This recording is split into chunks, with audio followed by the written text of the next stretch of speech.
আমি ঠিক এভাবেই পায়েস রান্না করি। তো প্রথমে আমি চিনিটাকে একটু ক্যারামেল বানিয়ে নিলাম। ক্যারামেল বানিয়ে নিলে মনে হয় যে পায়েসের কালারটা মনে হয় যে খেজুরের গুড় দিয়ে বানানো, কিন্তু আজকে আমি খেজুরের গুঁড়ো দেবো পায়েসে। তো ক্যারামেলটা তৈরি করার পরে একটু লেগে যায়, কিন্তু আস্তে আস্তে ওটা গলে যায়। তো দুধটা যখন গরম হয়ে গেছে, মানে একবার বলক আসলো, তখন পোলাওয়ের চালটা দিয়ে দিয়েছিলাম। তারপরে কিছুটা জাল দেওয়ার পরে দেখলাম চালটা একদম ফুটে গেছে।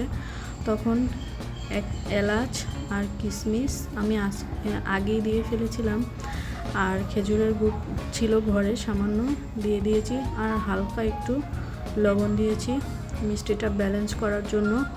আর এই যে ঘন হয়ে আসছে, আর চালটাও একদম ফুটেছে সুন্দর, আর কালারটা এত সুন্দর আসছে পায়েসের।